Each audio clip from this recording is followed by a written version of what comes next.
Si observamos un momento la obra Círculo Límite IB de Escher, ¿qué vemos? Pues depende de dónde mires. Exacto. ¿Ves los ángeles blancos que bailan en la oscuridad? ¿O te fijas en los demonios negros que llenan todo el espacio blanco? Lo genial de Escher es que no puedes ver a uno sin ver a los otros. Están entrelazados. Y esa es un poco la premisa de nuestro análisis de hoy.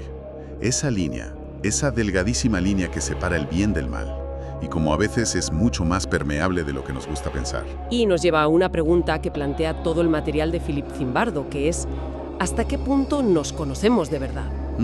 ¿Podríamos cualquiera de nosotros, como Lucifer, que era el ángel favorito de Dios, acabar haciendo algo inconcebible si nos meten en una situación totalmente nueva? Hoy vamos a examinar a fondo las ideas de El efecto Lucifer. Nuestra misión es entender su tesis principal. Que no es tanto que haya unas pocas manzanas podridas, Sino que es el cesto, el entorno, la situación, la que puede corromper a casi cualquier manzana. Vamos a ver cómo gente buena, gente normal, puede llegar a hacer cosas terribles. Zimbardo aquí desafía esa idea tan cómoda de que el mal es algo que hacen otras personas. los malos de la película. Eso es. Y nos pide que reflexionemos sobre la responsabilidad que tenemos todos.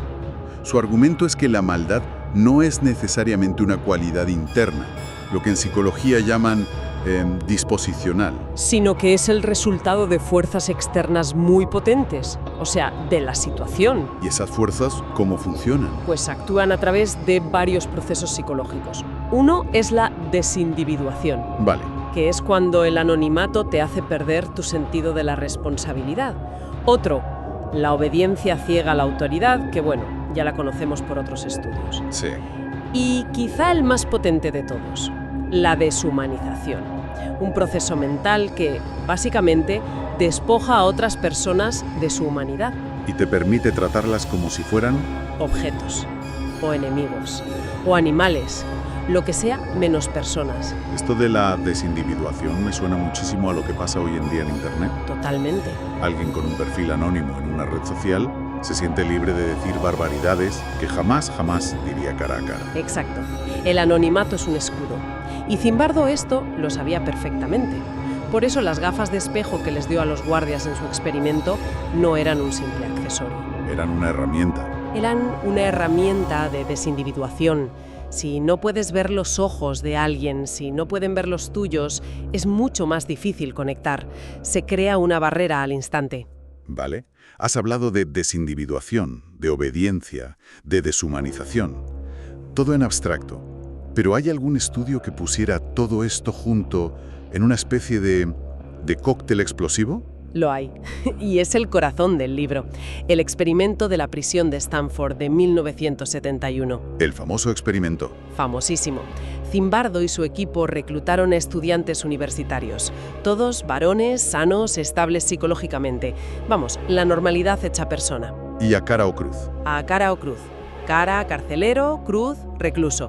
Y el sótano de la Facultad de Psicología de Stanford se convirtió en una cárcel simulada.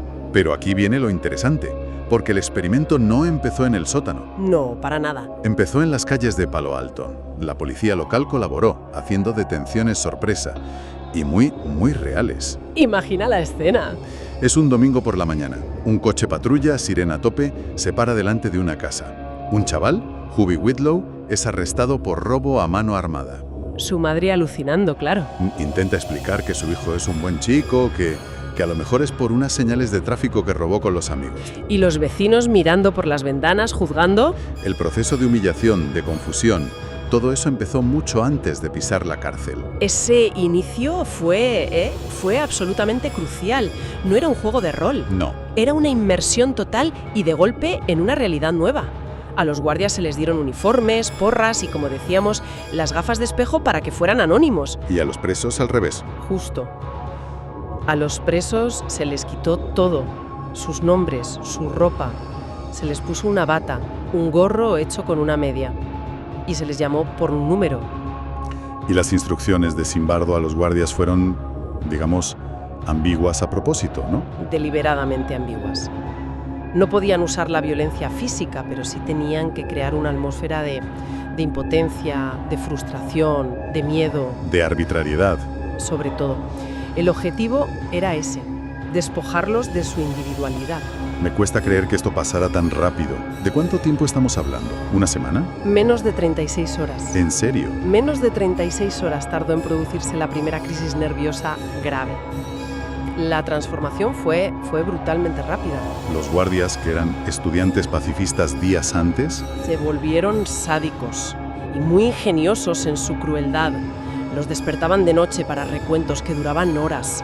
Los obligaban a hacer flexiones, a veces con un guardia pisándoles la espalda. les negaban ir al baño. Les forzaban a usar un cubo en su celda. Humillación constante. Y ahí aparece uno de los personajes más tristemente famosos del experimento. Un guardia al que los presos apodaron John Wayne, que adoptó un acento sureño y una personalidad completamente nueva, muy abusiva en cuanto se ponía el uniforme.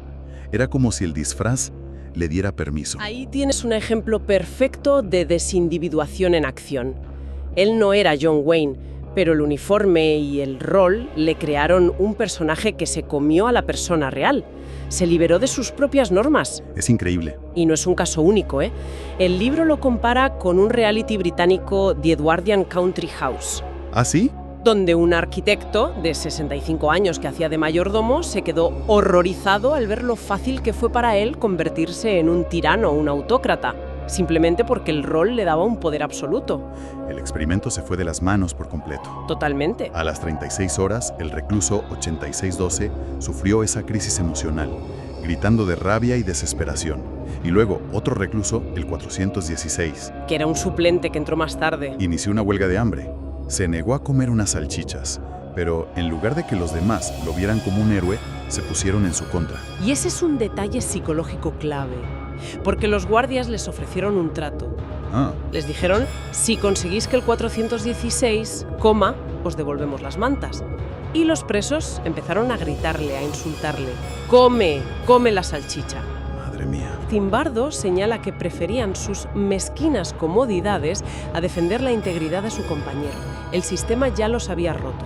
Pero ese cambio no ocurre de la noche a la mañana. Es lo que Zimbardo llama una pendiente resbaladiza. Exacto. Un guardia no empieza torturando, empieza imponiendo una norma absurda, como no dejarles hablar. Un pequeño paso. Luego un castigo leve, unas flexiones. Luego uno más humillante, como limpiar los retretes con las manos.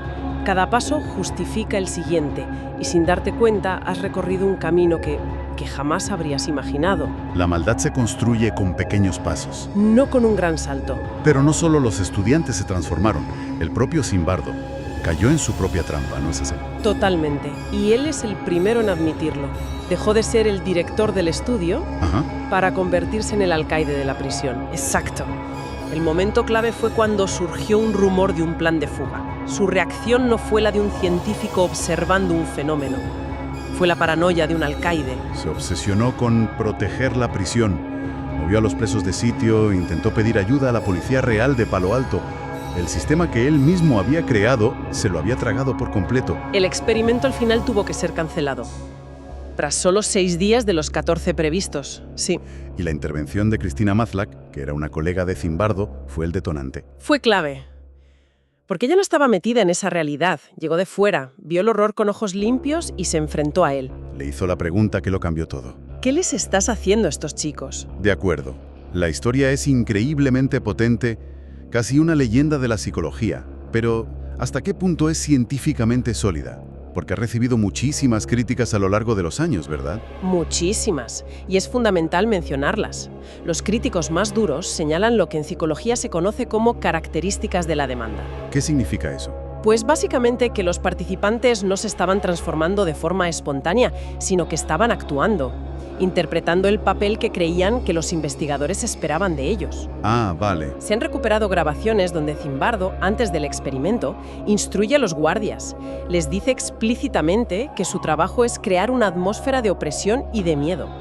O sea, no fue un observador neutral. Entonces, eso invalida todo el experimento. Es solo una pieza de teatro muy dramática. No necesariamente lo invalida, pero le añade un contexto crucial. Quizás es menos un experimento científico puro y más una demostración increíblemente potente de cómo los roles, la autoridad y las expectativas pueden moldear nuestro comportamiento. Porque incluso si parte de ello fue actuación, la línea que separa actuar un rol y convertirte en ese rol es precisamente lo que el estudio demuestra que es terroríficamente delgada. Claro. Y el sufrimiento fue real. El sufrimiento fue muy, muy real. Y esa demostración, por imperfecta que fuera, resultó ser una premonición inquietante de lo que pasaría 30 años después en la prisión de Abu Ghraib en Irak. Una premonición escalofriante. Zimbardo, de hecho, actuó como perito en la defensa de uno de los soldados acusados, el sargento Chip Frederick. Y lo fascinante es que, igual que los estudiantes de Stanford, Informes psicológicos del ejército describían a Frederick como una persona completamente normal, sin tendencias sádicas o patológicas previas. De nuevo, la narrativa oficial buscaba una manzana podrida, pero los datos no la encontraban. las similitudes entre el sótano de Stanford y Abu Ghraib son para helarte la sangre. Totalmente. En Abu Ghraib, los soldados del turno de noche trabajaban en un entorno caótico, sin supervisión, bajo estrés constante por los ataques y con órdenes muy ambiguas. Órdenes como ablandar a los prisioneros para los interrogatorios. Y se les inculcó la idea de que los detenidos no eran más que perros. Las famosas fotos de las torturas, con los soldados sonriendo, son lo que Zimbardo llama fotos de trofeo. Un recuerdo de su poder sobre el enemigo. ¿Sí? Y aquí es donde la idea del sistema cobra su máxima importancia. Los soldados de bajo rango, como Chip Frederick, fueron los castigados, las manzanas podridas que la narrativa oficial necesitaba. El chivo expiatorio. Pero Zimbardo argumenta que el verdadero problema es el cesto podrido, el sistema militar y político que crea las condiciones para que esos abusos no solo ocurran, sino que sean casi inevitables. La responsabilidad, según él, asciende por la cadena de mando. Claro, hasta quienes autorizaron técnicas de interrogación que violaban la Convención de Ginebra, hasta quienes redefinieron legalmente la tortura y crearon un clima de impunidad que en la práctica dio luz verde a los abusos. Así que la lección principal, tanto del experimento de Stanford como de casos reales como Abu Ghraib, es simple pero muy profunda. Las situaciones importan. Y mucho. Pueden hacer que gente buena, gente como cualquiera, actúe de formas que nunca hubiéramos imaginado. Pero el libro no se detiene solo en los perpetradores, ¿eh? También analiza lo que llama la maldad por inacción. El silencio. El silencio de quienes observan y no hacen nada, cooperando así con el sistema. Y eso nos lleva a una última reflexión. A ver. Sabiendo la enorme presión que ejerce una situación, ¿qué se necesita para resistir? El texto destaca a figuras como Joseph Darby, el soldado que filtró las fotos de Abu Ghraib. Arriesgándolo todo. Arriesgándolo todo porque sabía que lo que veía estaba mal. Y la pregunta que queda en el aire es, en una situación de injusticia, ¿qué es más difícil? ¿Evitar ser un perpetrador o encontrar el valor para convertirte en un héroe? Buena pregunta. Porque resistir al sistema es una cosa, pero combatirlo activamente, eso requiere un tipo de coraje completamente distinto. ¿Qué separa al que mira para otro lado del que da un paso al frente?